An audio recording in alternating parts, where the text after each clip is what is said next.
All right, hello, folks. Dan Kroll here. Feels like it's been a while, but I'm back on the podcast. It's December 21st, 2022, in the middle of a snowstorm. Our last day. We're on Christmas break now, and we're into the new house, so I'm excited for all that stuff. But I'm more excited for my guest tonight for episode 64, and that's Dr. Spirit Don Hiscocks. How you doing tonight, Don? Very good, Dan. Good to see you. Yeah, you too. I've been excited for this one for a long time. Before we get to Don, though, like always, I have sponsors that keep pumping money into the Sanger Legacy Fund. I have 15 of them tonight. So thanks to all the sponsors that you see on my screen here for giving to the Legacy Fund.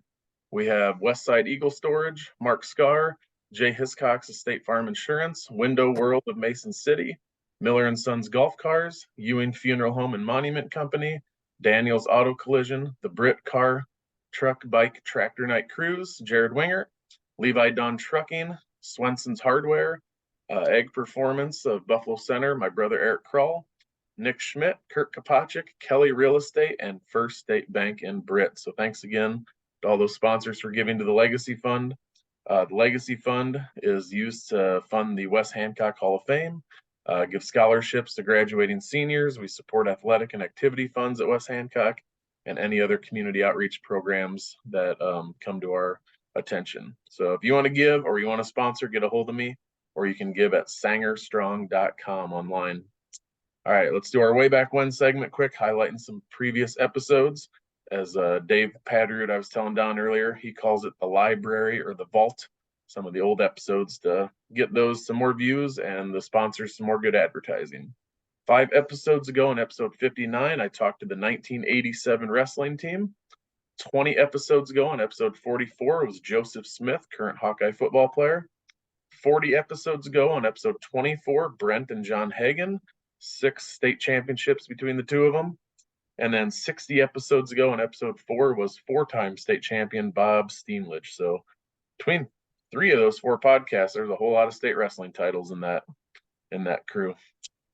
All right, the Jay Hiscock State Farm team in Britt is a proud supporter of West Hancock and the Sanger Legacy Fund. For a free quota review, give Jay or Lindsay a call at 843-3563. Nick Schmidt is sponsoring the podcast tonight. He's a 2000 West Hancock grad and wants to give back to the fund. Thanks again to Nick. Mark Scar is sponsoring this episode.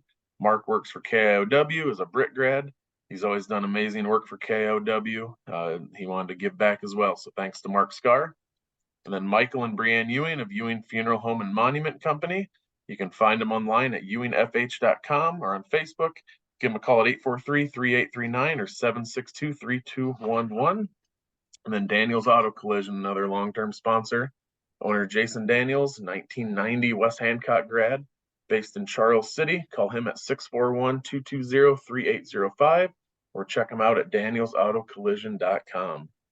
All right, Dr. Spirit, here we go. Here we go. You were a big part of my childhood. You know, elementary school, I'm a teacher, and I know a lot of my kids aren't going to remember a lot of things we do in my classroom. And so for me personally, a lot of things from growing up, I'm, forgetting or didn't remember to begin with, but Dr. Spirit was a big deal back in the day for us elementary kids, especially. I thought you did a lot with the West Hancock football program, with pep rallies, all that community stuff. So again, just thanks for coming on. I really appreciate it. And I'm excited to talk about some of that stuff. So, but first of all, where are you at these days? What's keeping you busy? How's life? Well, I live in Clear Lake with my wife, Allison. I own Sandy Chiropractic over in Mason City. We moved over here in 2011. And so just busy with the office. My son, Andrew, lives in Clear Lake still. He graduated from Clear Lake High School. He works for United Beverage, and he's right here in town. So there's plenty of stuff to keep us busy. Nice. And you had the chiropractic place in Britt for a lot of years. Mm-hmm. Did you sell that practice and then bought the one in Mason City? How'd that work? Yeah, in 1994, I moved back to Britt. I was in Kansas for a couple of years and bought the Britt Chiropractic Center from Dr. Brian Reuter.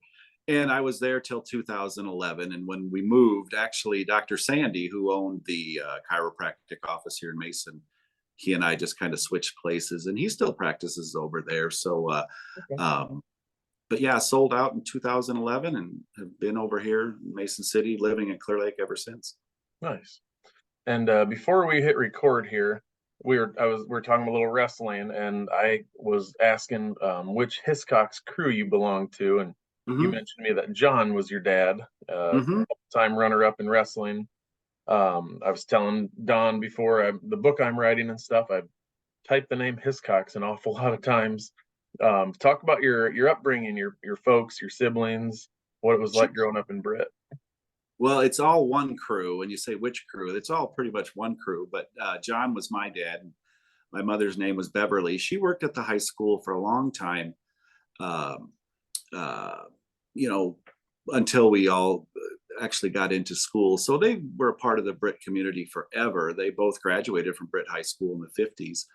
I have four brothers and sisters. My oldest sister is Barbie, and then my brothers Gary, and then Mitch, and then Joe are my brothers. And Barbie was a wrestling cheerleader. Dad wrestled, and so of course they didn't have girls wrestling back then, but she was a cheerleader. The four of us boys wrestled, and just that was the big thing for us is since Dad wrestled and did very well.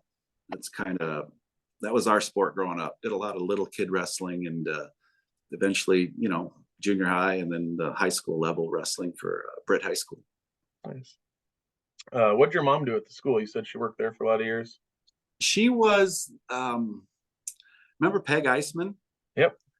That she was Peg before Peg. She Okay. worked a little office right there up front, handing out lunch tickets. She was the secretary. I don't know if she worked for the principal or the superintendent, but just was the person out front. When you come to school, walk, through the doors, she was the person sitting there, and um, so mostly a secretary, and she did that for a lot of years.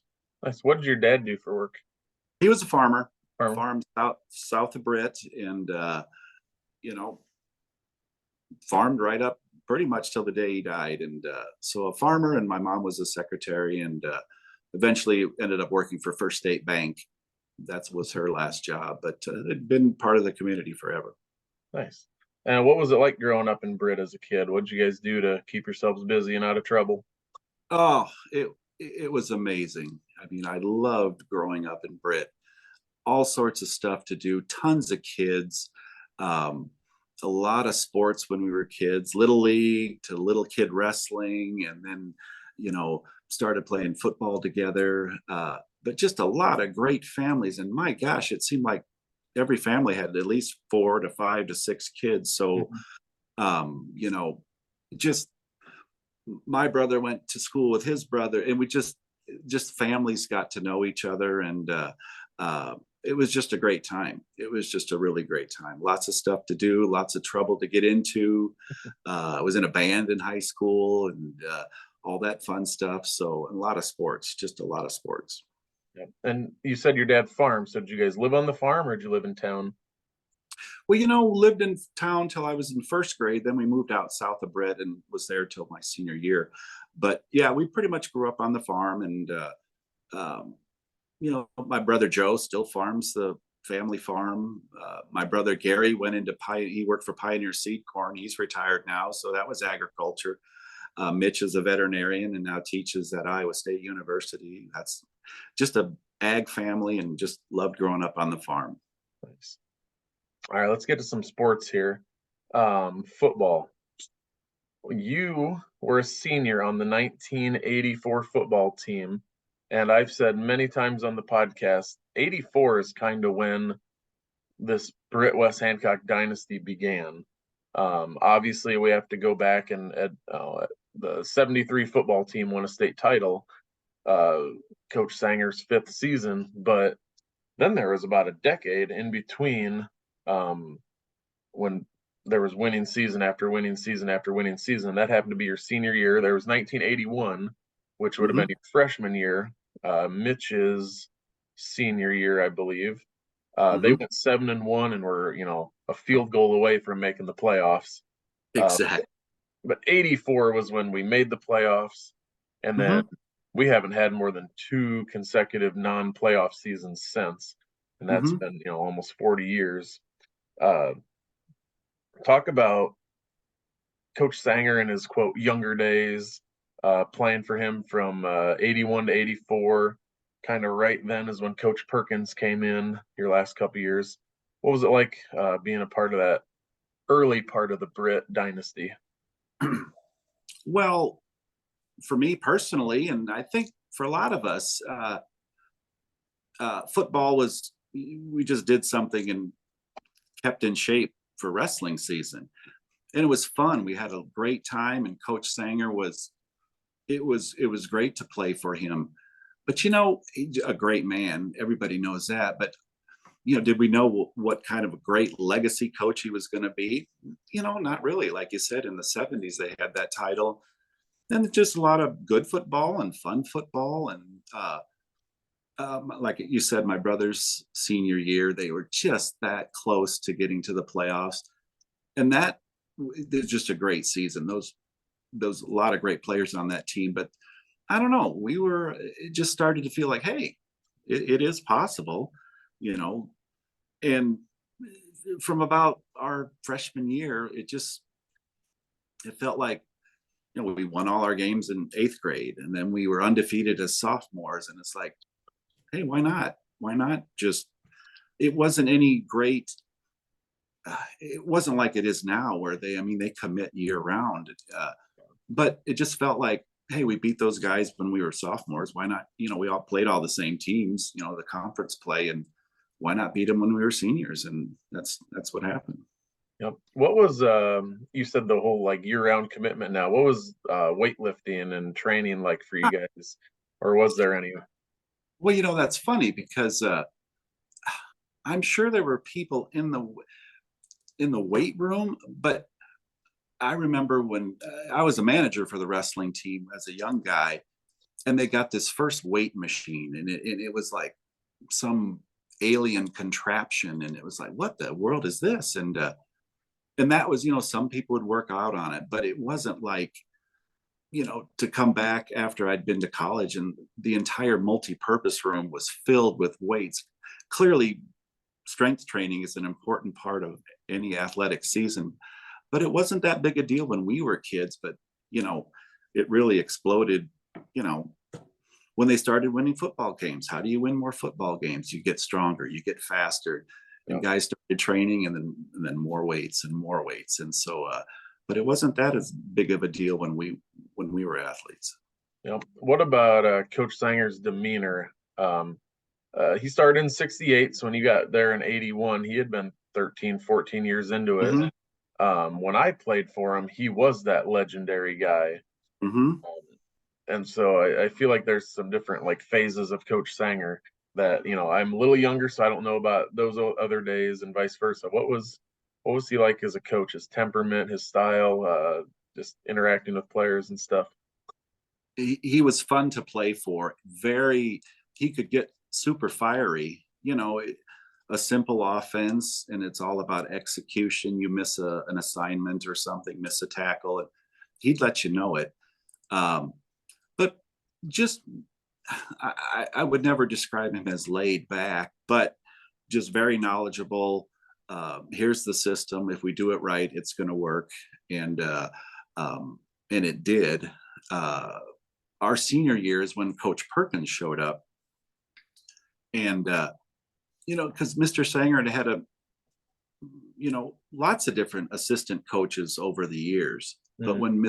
when Coach Perkins got there, clearly it stuck. And but when those two got together, hindsight being 2020, man, something just happened when those two got together, and it was just off to the races after that. Yeah, definitely. I mean, and Coach Perkins was a head coach Hmm. many years at a couple different schools and had a lot of success. So it wasn't like one of those situations where you get this young guy that comes in and Hmm. figure it out, man. I mean, he had a decade plus of experience into that point. So you had two head coaches essentially Sure. running the show there. So Well, in our junior year, Terry Barton was our assistant coach, defensive coach, and he's around Clear Lake now. He was a State Farm insurance agent for, he did his school thing and then went to be an insurance agent, which seems to be quite common for a lot of teachers. But he was a 2, if not 3-time state champion playing for Harlan. So he had the attitude, the mindset. He was a great coach, but it was just a real different philosophy between Coach Barton and then Coach Perkins came in. Coach Barton was just, our hair was on fire and it was just go, go, go. And then when Coach Perkins showed up, and Coach Perkins, just almost funny. He's just, it was like, what is this guy? What's he doing? But I tell you, it just, he'd tell you what to do. Everybody'd listen. It was just matter of fact. And he was fun to play for. He was a good teacher. Exactly. He didn't just tell you what to do. There was the why behind it, is what I remember the 1 year I got to play for him. So, yeah. And speaking of Terry Barton, I stood next to him at Coach Sanger's visitation. So about 4 hours worth of being able to small talk a little bit and had a great time talking to him. And there was another guy there, and I never caught his name. I knew he must have, coached with Coach Sanger at one point. The other day, I was doing some prep for the book, some research, and the name Ted Beath showed up. Yes. And I reached out on Facebook because I wanted to get some extra information. And he called me, and we talked on the phone for about 45 minutes. And now we're going to do a podcast here next year about volleyball. But I told him, he mentioned Terry Barton. I said, I stood next to him at Coach Sanger's visitation. He goes, oh, you're the guy I stood next to then with that was the guy that Terry was with during the visitation. So I talked to him for a while too and just didn't really know who he was, but had a good chat with him. I don't know how old those guys were, but it seemed like Coach Sanger was, he was the head coach. And these two guys are almost like, the kids just having fun and getting into trouble. And those two guys were funny. They were definitely not Coach DeLeon and definitely not Coach Sanger, but they had their own skill set. And but when Coach Sanger walked in the room, was yes sir, no sir. When Coach Barton was around, it was a little more laid back, and you could saw him at the funeral. He's got the flowing locks, and he's just just super chill guy. And you need that coaching staff. You to have that variety.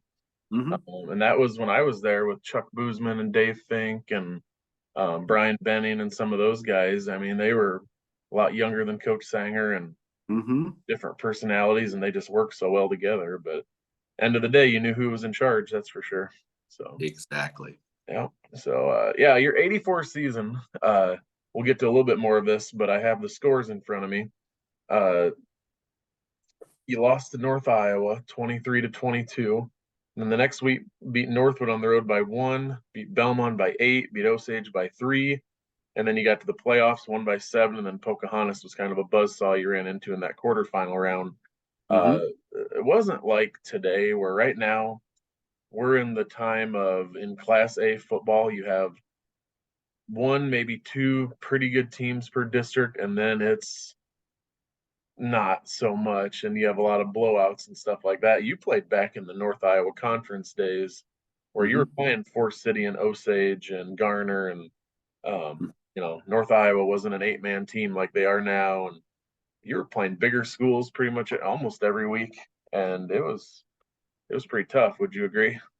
Exactly. That loss to North Iowa, I'm not here to say I remember every single game, but North Iowa was just, a smaller school, but they were just tough. They hit hard. They were always trouble. Forest City had some D1 talent that ended up going to, University of Iowa, and they were the bigger school. And it's just, Osage was a bigger school. Garner, of course, was a rival.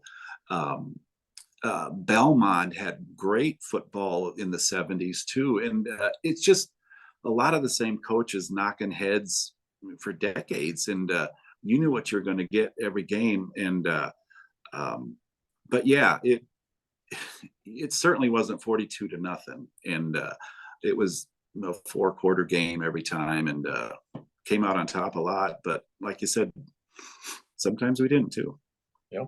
I'm gonna hit a few sponsors here, and then we're gonna keep talking about your senior year. The Showalter family and Window World of Mason City is a proud sponsor of the podcast. Once an Eagle, always an Eagle. Fly High Coach Sanger and Joey Showalter. West Side Eagle Storage is owned by Kim Dolphin. You can call her at 641-251-1863. She's located in Britt at 683 5th Street Southwest.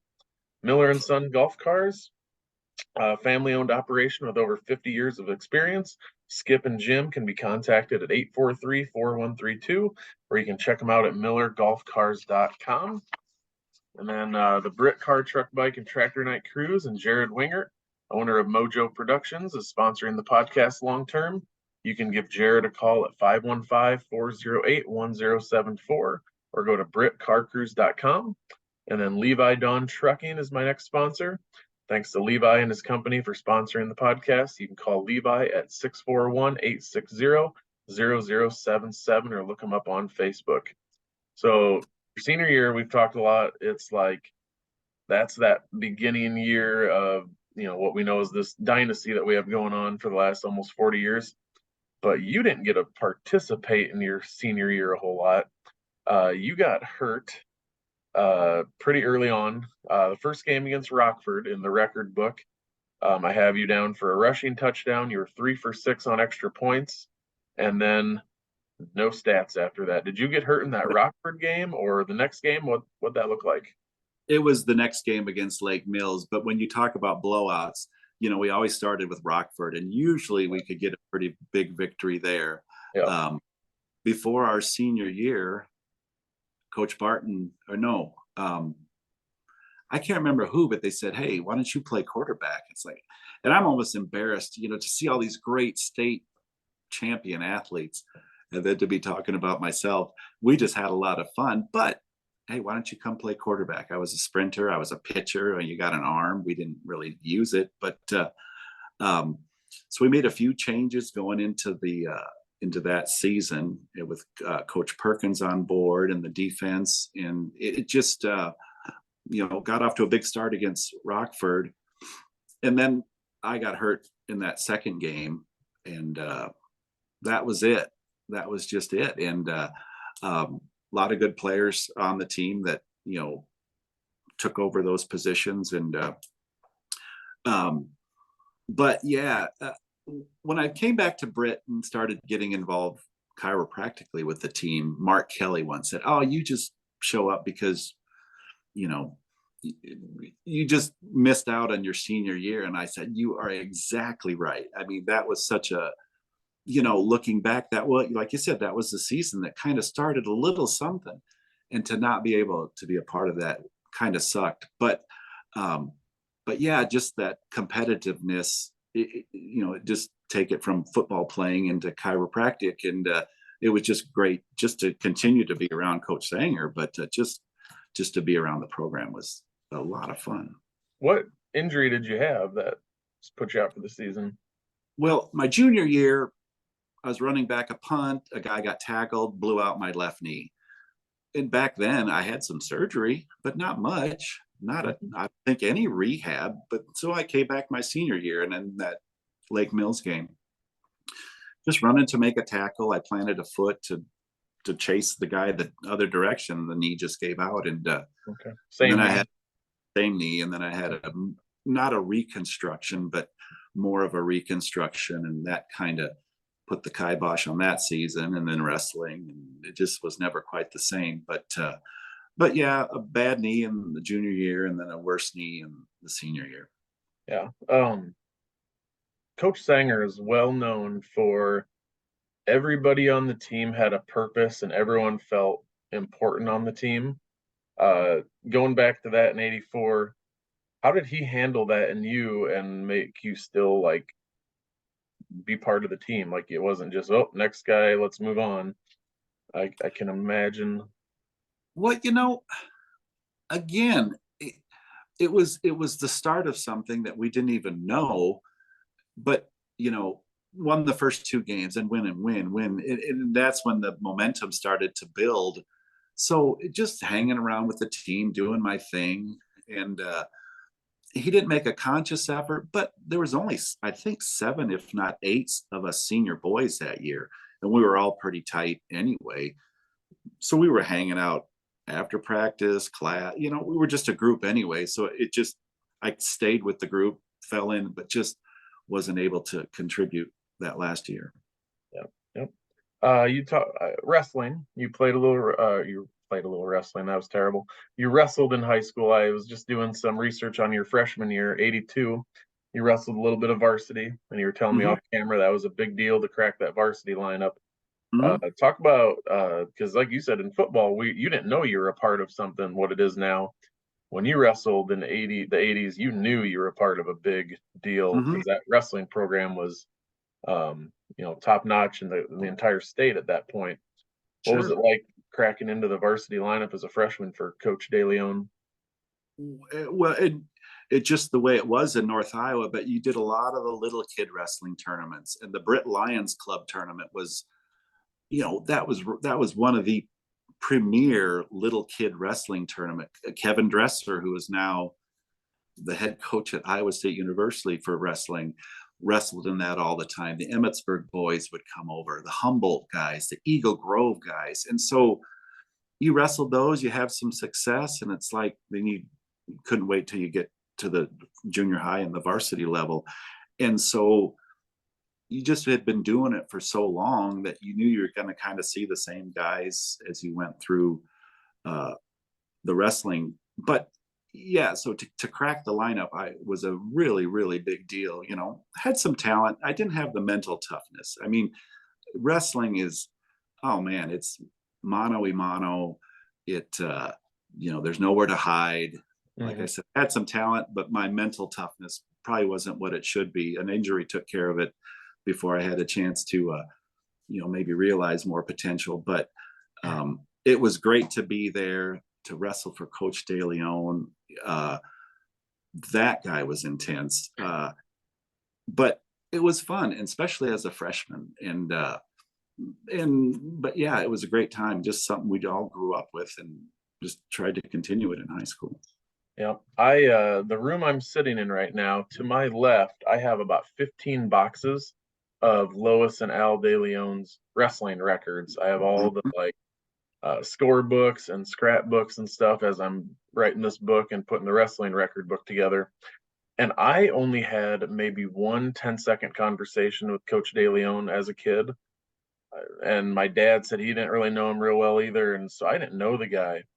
But just reading all the articles, going through all the stats and the score books and all the detail they put into that wrestling program. I mean, Mhm. when you're in the '70s, he had like a 25-page like handbook put together, and it wasn't just don't do this, don't do this. It was like here's how you cut weight, here's the things you should eat, and when you should eat them this many days before. I mean, the attention to detail just blew my mind, and it was all handwritten. If it was computerized, it was the basic typewriter type stuff. But just I felt like I feel like I know the guy at this point now, just based on how he handled his program, how he kept track of things, and was so Well, detail oriented. it was no coincidence that Mr. Sanger was very, you know, he could draw out the plays. They looked beautifully perfect every single time he did it. He was just super duper prepared. And the same thing with Coach DeLeon. It wasn't just about, all right, you got to make weight. Here's how you do it. Here's why you do it. And just that, oh man, he hated to lose. And we could be going up against Mason City, who was just insanely good when we were wrestling. And he'd expect us to go out there and win, which, you always want to win, but it's like these guys, they're state champions. There's no way we're going to do it. And he would get so mad when we performed poorly. And it's like some of us might think, well, we kind of knew we were going to perform poorly, but that was the great thing about Coach DeLeon. It was like, no, you prepare, you go in with the right attitude, and you get the right results. And um, but just to have those two literally Hall of Fame coaches, coaching at Britt High School was just, we were just so fortunate. Yep, definitely. Where'd you then freshman year, sophomore year? Did you wrestle a little varsity then too? Because I know junior, senior year injured. My cousin Eric Foy, you know, gosh, like, remember I said that every family had 5 or 6 kids. Well, those were our cousins. Well, we were both at the same weight. Neither one of us could cut down to the lower weight. So we had to tangle to, to see who would make the varsity team. Well, he won. So I wrestled right behind him. I was on JV that year. And, but so I didn't wrestle any varsity my sophomore year, and then got hurt my junior year. So I might have wrestled once or twice my junior year, but it was just never the same. Yeah. Does Eric still let you know about the fact that he beat you in the wrestle off years later, or is it? We've never talked about that because he was the quarterback of the 83 team, and I could just come right back with him and say, list out all this. Who's the last Britt quarterback to have a losing record? Eric. Who had the worst? So, that's kind of funny whenever we think about that. And so, yeah, he beat me for wrestling, but, that year he was the quarterback. I think they were 4-4, but wasn't quite the success we had. No. So you had something to fire back if he ever does to watch this and decide to send you a text. So that's good. That's exactly. Yeah. So after high school, Iowa State and then chiropractic school, correct? Correct. What kind of led you down that path to Iowa State and chiropractic school and what you're doing now? I remember getting hurt every now and then in high school and going to Dr. Peterson, who was a chiropractor in town, and it always worked. It was a nice, small little office. It was involved with a lot of athletes, it seemed like, and just seemed like a really cool thing to do. But I went to Iowa State as a physics major because I thought I loved math. And then I got my first college level math course, and I sprinted to my advisor's office and said, let's try chiropractic. And so I was at Iowa State for 2.5 years getting my prerequisites, and then I went up to chiropractic school in Bloomington, Minnesota. Okay. And then you ended up in Kansas before Britt, right? Was that your only stop, or did you have some other places? Well, when I graduated, I worked in Mason City for a year as kind of an intern, I guess they would call it. And my wife of the time, Molly, just couldn't find a teaching job. And it's like, and she was an elementary teacher, and I wasn't really liking where I was at. And so looked around, and we ended up in Wichita, Kansas. She was a teacher there in that school district, 2nd grade. And I was a chiropractic associate down there. And we stayed there for 2 years. And then once our daughter Emma was born, my parents were from Britt, her parents were from Algona, and we were 8 hours away, and we didn't like that. So we looked for opportunities to try and move back to the Britt Algona area, and Britt just worked out wonderfully. Nice. Did you take over for Dr. Peterson then, or how'd that work? Well, he had sold the place to Dr. Brian Reuter. And so when I came to town, I bought the place from Dr. Reuter and went from there. Okay. And you said Dr. Sandy, is he still in the same location in Britt that you were? Same place back there? Right there on Center Street, the same building. Dr. Peterson was there. There's when they celebrated the centennial of Britt, they had a history of the chiropractors in Britt, which lost Don here. Don, you there? Oh, we froze. Hold on, folks. We'll try to get Don back here. Oh, Don, you froze on me for a second. You there? Can you hear me? I can't hear you. How about now? You good? There we go. I'm sorry. There you go. Sorry. Yeah, you're talking about the history of chiropractors in Britt during the centennial. Then I lost you. Well, anyway, but yeah, from one chiropractor to the next, and that building's been there forever, and it still is. So that's good to see. Yeah, good deal. What started the Dr. Spirit thing? Like I said at the very beginning, big part of a lot of our childhoods, remembering the pep rallies and the parades and stuff with you as Dr. Spirit. How'd that get started? Well, Coach Perkins brought it with him from wherever he came from before he was at Britt. And I talked about, who is this guy? He's just And it was an awesome kind of weird. And anyway, his coaching style, and then he brought out this Dr. Spirit thing uh, for pep rallies, and it was just hilarious, and we loved it. So Coach Perkins is the one who started it, and when I came back to Britt in '94, he wanted to retire from being Dr. Spirit, and I didn't even know how it happened, but I started doing it, and just kind of went from there. Nice. What are some of your memories from doing that? What are some things that stand out to you? Well, it was super fun to do. Uh, it just, again, it was part of being part of the team. The community just supported those teams so immensely.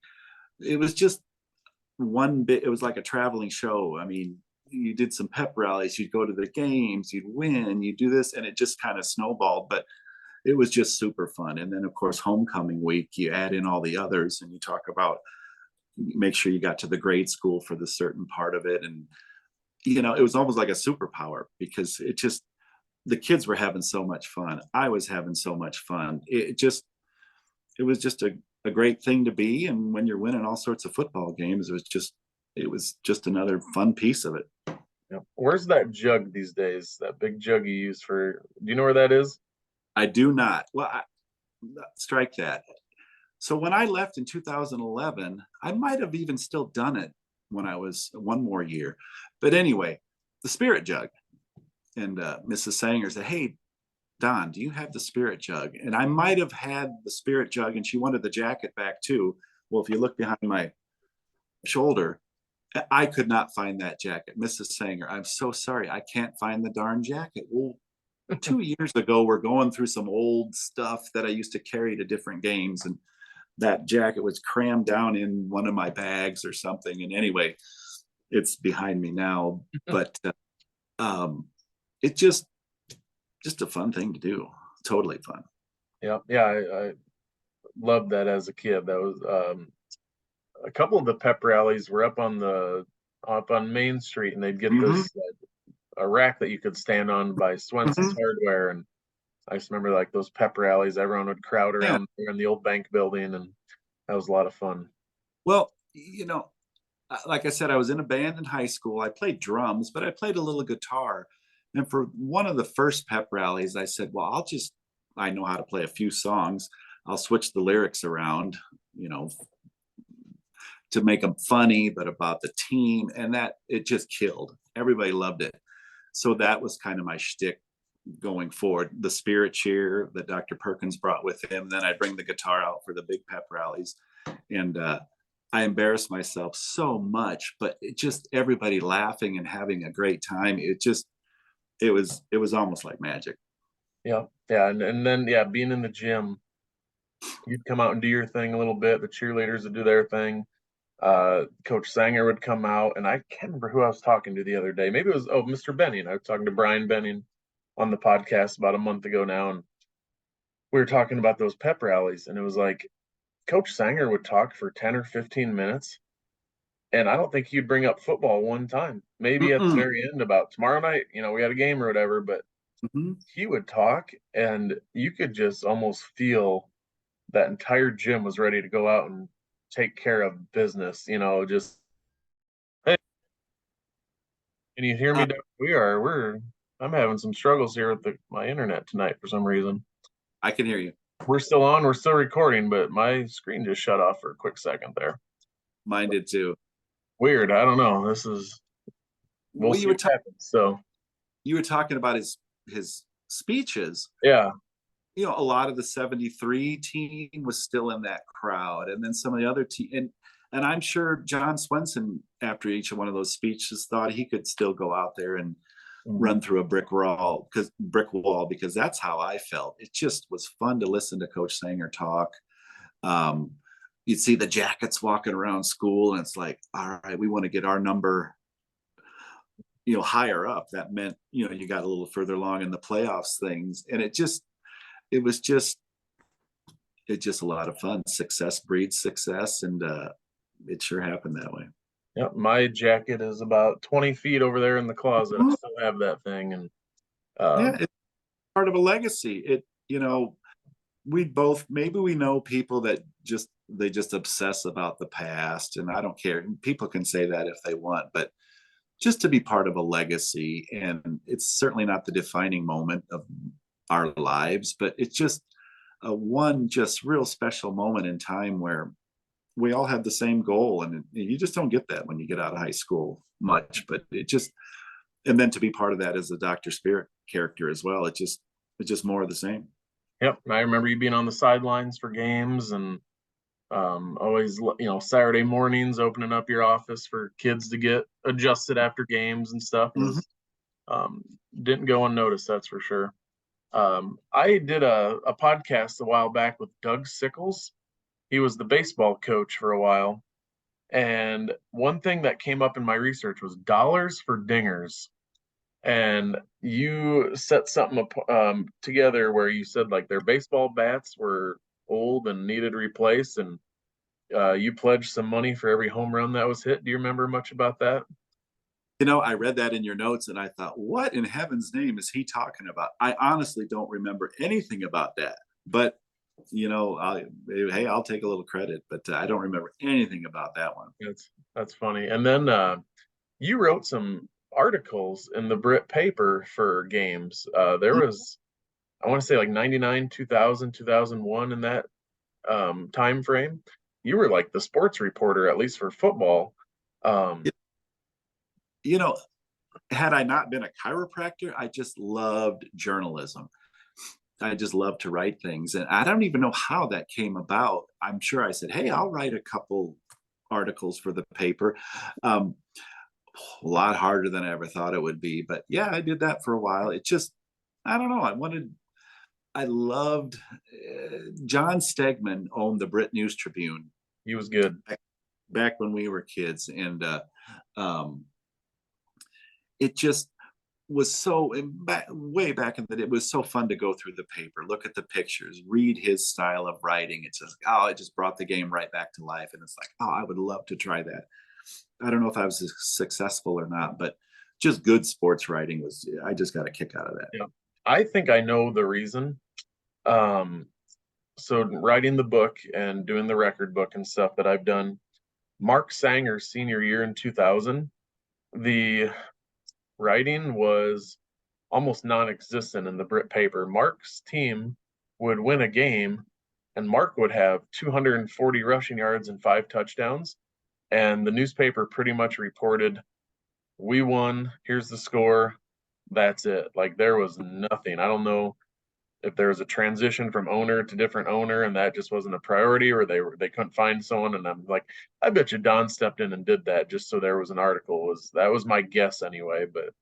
There was another gentleman that wrote sports for the Tribune around the Tony Boothroyd era.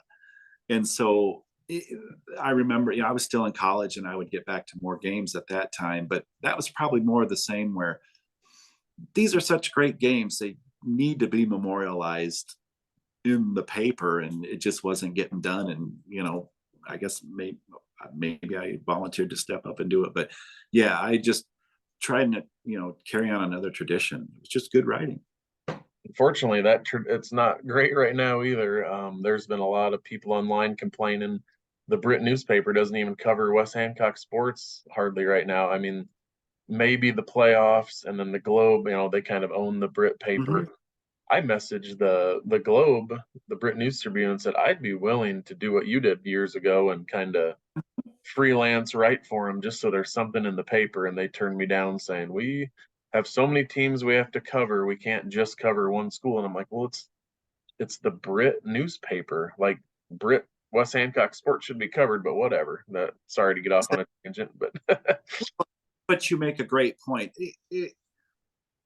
It's there's no turning back, the way we all consume our news now. But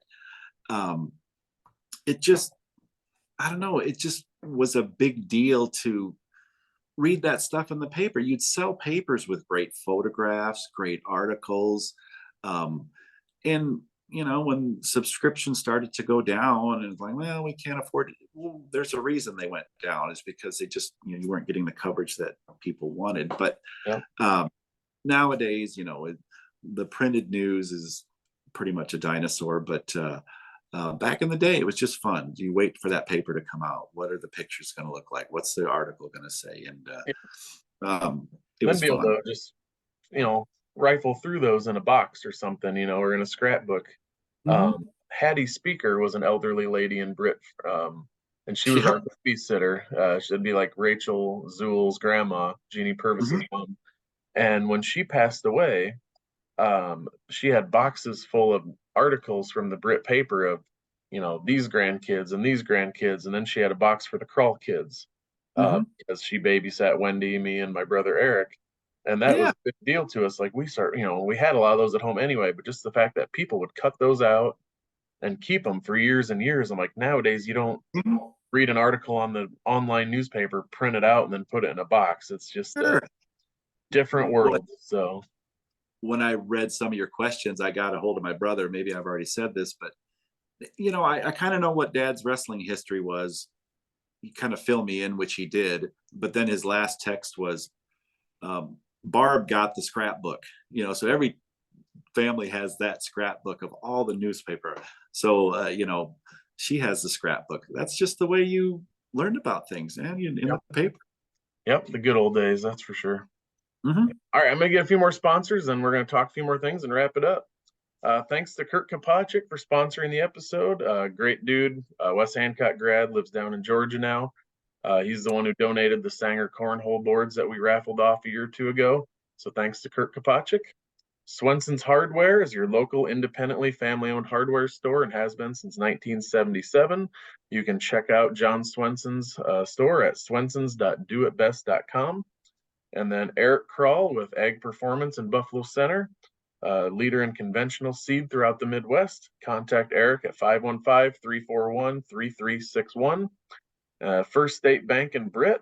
They're located at 183 Main Avenue North in Britt. You can call them at 843-4411 or check them out at fsb-britt.com. And then Kelly Real Estate is your local real estate agency in Britt, owned by Steve and Deanna Kelly. Contact them at 843-4102. You can find them at 45 Main Avenue South or online at kellyrealestate.net. So you talked about Molly a little bit. I asked Don if he'd be willing and vulnerable to talk a little bit about his family and some of the stuff he's gone through. So just in case some people don't know Don's story that are listening, you were blessed with your wife Molly and 3 children, and then in about a 4 to 5 year period, a lot changed. So Yeah. thanks again for being open to talk about this. I remember I was in high school when Molly passed, and then when Emma passed, and then Charlie was just a year or so after that. So I'm gonna turn it over to you and let you chat a little bit about your great family. Well, yeah. We talk about all those fun times I had doing all those other things, and and things were just going along wonderfully. And then during the third pregnancy, Andrew, yeah, it was a weird pregnancy, and it wasn't acting like the others had. Well, and then it turns out that Molly had a tumor.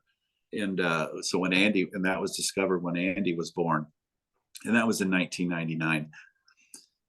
And just devastating. And well, that was 99. Well, then 2000, Emma and Charlie were both diagnosed with cancer, and that is just, you know, obviously another awful situation. And so at that time, Molly, Emma, and Charlie were all under uh, care for cancer at one time. And um, some of that stuff I put in a little box, and it's down in here somewhere. A lot of the memories are very blurry or even flat out repressed, but it was a super difficult time. And um, so doing all the things I love to do and needed to do, and then have this step in there, it just really, really changed things. And, you just do what you got to do when it happens. But um, it was just very unprecedented. And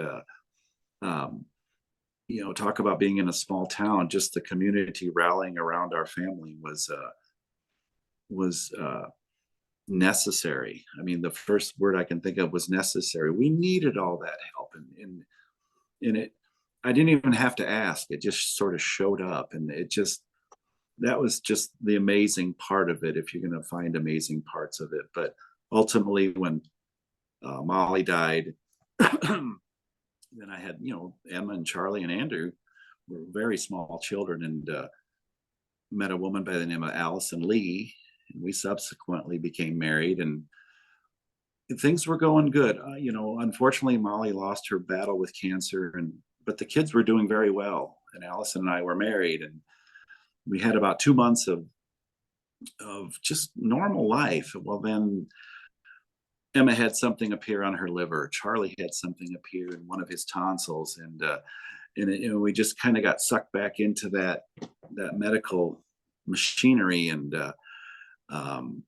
just lots of things to go through. And the kids were just so strong through it all. Emma passed away in 2004, and then Charlie passed away in 2005, and just super devastating. Which I think ultimately led me to maybe branch out. There's just a lot of memories in Britt, a lot of great memories, and we've talked about a lot of them, but just a lot of sadness too. And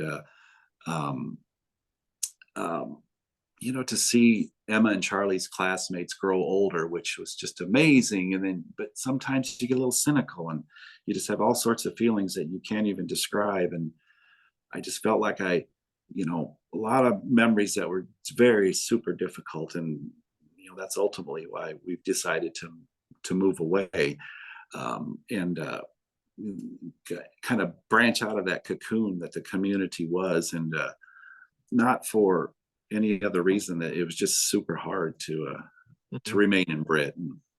And so that's, I guess, thinking about it, that's probably one of the bigger reasons we moved. Oh yeah, definitely. And what'd you say Andy's doing these days? He's nearby? Andy, yeah, he works for United Beverage. My brother's growing up worked for Cabrick Distributing in Britt, and have a lot of fun delivering the beers and doing all that fun young guy stuff. And Andy works for United Beverage, which is not Anheuser-Busch, but the uncles don't seem to mind too much now. But yeah, he's coming around. As you can imagine, he struggled a lot, as I did. I have perspective, and I can put little things in different areas and carry on and do well in life. He's not. He's a 23-year-old. So to deal with the death of his mother, and 2 siblings, and it just he struggled a lot. He's coming around, and he's a great kid, and obviously we love him to death, but we all got a lot of scars, and it's just something you work with or work through every day. And when I saw the questions, it's like, I don't know if I do want to do that or not. Of course I said I would, but I tell you what, a lot of that is just, I don't remember a lot of it. Allison and I were talking about this before I came on, and she's kind of describing. I said, well, it's not going to be a complete timeline or anything, but just the things the kids went through, that we went through, it's like, I'm so ashamed I don't even remember a lot of that stuff. But as you can imagine, it just really is it takes a piece of you, and it just never comes back. Yep. And I can't imagine, that's for sure. That's just unfathomable. But I just remember at the high school gym, Emma's funeral, that place was packed. Those ugly yellow and green and blue folding chairs that they still use to this day. Still They're use. all out there, and they're all packed at both sides of the gym. I'm just like you said earlier, that community aspect of things was just unreal. And even as when I was 18 or whatever, it's like, wow, I can't even fathom. So yeah, thanks for sharing that stuff. Well, when you talk about growing up in a small town and your goals and life, and it was all athletics for us growing up. And as a father, I've got 2 sons now, I've got a daughter now, and one day this gym will be filled with people just inspired. And I'd hoped it would be athletics, and it wasn't athletics. But to see, I remember thinking, I'm in the gym and people are honoring my children, and it's not exactly how I wanted it to be, but it just, I don't know, it just kind of brought things around. And like you said, the place was packed, and it just, when anyone young dies, there's all sorts of people that, are going to want to come and pay honor. And, but it really warmed our hearts. And it was just, whether it's a football team or a tragedy or a triumph, the small communities just rally around. They hold you up when you need to be held up, and they rejoice when you need to rejoice. And I'll never be able to repay that. Yeah, definitely. And then I was telling Don before, we're a month now moved down here in a small community, and that's why a big reason we moved here. We're living in a bigger town where people pretty much kept to themselves, and in 10 years of living where we did, our church family was the only people we really knew. And now a month down here, our school community, we already I needed some straw tonight. We got some farm kitties out in our shed, and it's going to be 40 below zero. And I put on the Facebook thing, does anyone have any straw for sale? And the guy's like, well, I'm running to the store in Winterset, I'll grab you a couple. And he backed it up to our place, and we boom, and besides our church family in Indianola, we didn't have that sense of community, sadly. And Well, I craved that. Until, just growing up, we just thought that's how every place was. Yeah. Just a small town community. And certainly bigger towns have their communities, but they're smaller groups. Maybe it's not the one thing, but until you see the difference, sometimes you even just take it for granted. But that's what it's all about, is just being part of a community, doing your part, holding people up, supporting people. It's just, that's small town Iowa. And other than these awful winters, I'd never live anywhere else. I just love it in Iowa. Yep, same here. All right, well, we're going to wrap this thing up. Thanks again to my 15 sponsors you see across the screen for giving to the Legacy Fund. I've been announcing every day the new inductees to the 2023 Hall of Fame. That Hall of Fame is made possible by the Sanger Legacy Fund, among other things. So thanks for two people for giving to the Legacy Fund. We always appreciate that. I have one more episode coming up in 2022, and then we move to 2023. And that's the Britt Elementary teacher episode. I have Mrs. Farrell, Mrs. Geelan, Mrs. McCulley, Mrs. Hildman, and Mrs. Kitchen coming on. Talked to Mrs. Kitchen on the phone for about an hour the other night. She was so tickled to hear from a former student. She called me Danny. So that was fun. She goes, I can still remember you. And we're going to have a lot of fun doing that episode. And then Steve Perkins is going to kick off 2023. And then Lois, DeLeon, and Billy Dallman are going to do it together. And then Steve Lansing was the AD just this last year at Britt, also a Harlan guy. We talked about Terry Barton. And then Kurt Walderbach, one of the most respected officials in the entire area. We're going to talk about what it's like to officiate games with Britt and West Hancock. So that'll be a lot of fun. So those are my next 5 podcasts coming up, trickling into 2023. Well, Don, I really appreciate you coming on and doing this. It was a lot of fun. Do you have any last minute shout outs or things we forgot to talk about? Or I always leave this last little part open for you just in case we missed anything. Well, I'll be 56 next week. And so I'm certainly not old by any means, but, watching your podcast, reading old newspapers, you get a little bit older, and it's certainly not just obsessing over the glory years, but this kind of stuff is just amazing. It's fun. When I hear you say Billy Dallman, 50 memories come into my head. Then Lois DeLeon, who is just obviously the wife of Coach DeLeon, but Mrs. Sanger was a huge part of Mr. Sanger's success. Lois was probably even more part of Al DeLeon's success. And just to hear those names just warms my heart. I can't wait to see those. Yeah, that'll be a lot of fun. Lois and I have been in contact quite often here lately, with the book project and the record book and stuff. And she still knows so much from Al's career, her career. I'll send her a thing like, "Hey, in 1977, I read this. What's up with this?" And she'll send me like a huge email explaining exactly why that happened or that was said. And I'm like, she's good. Very. And then Billy, I think he can still whoop up on most of the kids at practice right now. He can keep on going and going. So it'll be a lot of fun doing that one.